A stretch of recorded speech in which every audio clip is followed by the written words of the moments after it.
മഹാനായ ഇബ്നുൽ ഖയ്യിം അൽ ജൗസിയ്യ റഹ്മത്തുള്ളാഹി അലൈഹി അദ്ദേഹം പറയുന്നത്, മാതാപിതാക്കൾ മക്കളോട് ചെയ്യുന്ന ഏറ്റവും വലിയ ഉപദ്രവം എന്നത് അവർക്ക് ദീനിയായ ഇൽമ് നൽകാതിരിക്കലാണ്. അവരെ സാലിഹ്യങ്ങളാക്കാൻ ആവശ്യമായ കാര്യങ്ങളിൽ ശ്രദ്ധിക്കാതെ, അതിന്റെ മുൻകരുതൽ എടുക്കാതെ, അവർക്ക് സലാഹിയത്ത് നൽകുന്ന കാര്യങ്ങളിലേക്ക് അവർക്ക് വഴി കാണിച്ചു കൊടുക്കാത്ത മാതാപിതാക്കൾ മക്കളോട് കാണിക്കുന്നത് ഏറ്റവും വലിയ ക്രൂരതയാണ് എന്നാണ്.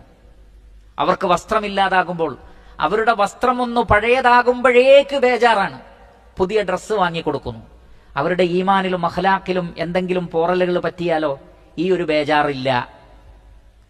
പരീക്ഷയിൽ അവർക്ക് 10 മാർക്ക് കുറഞ്ഞാൽ ടെൻഷൻ അടിക്കുകയാണ്, ഞാൻ എങ്ങനെ ജനങ്ങളുടെ മുഖത്തു നോക്കും.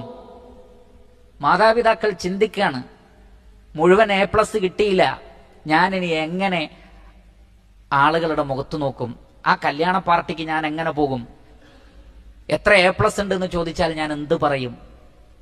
ഈ ബേജാറുള്ള മാതാപിതാക്കൾക്ക് മക്കളുടെ നമസ്കാരത്തിന്റെ കാര്യത്തിലോ, അവർ ഖുർആൻ പഠിക്കുന്നില്ല എന്ന കാര്യത്തിലോ, അവർക്ക് ഇസ്ലാമികമായ അഖ്ലാഖില്ല എന്ന കാര്യത്തിലോ യാതൊരു ബേജാറുമില്ല. നിങ്ങൾ മക്കൾക്ക് ഭക്ഷണം നൽകിയിട്ടില്ലെങ്കിലും മറ്റുള്ള കാര്യങ്ങളിലൊക്കെ ശ്രദ്ധിച്ചിട്ടില്ലെങ്കിലും അതിനേക്കാളൊക്കെ ഗൗരവപ്പെട്ടതാണ് അവരുടെ ദീൻ, അവരുടെ മതം.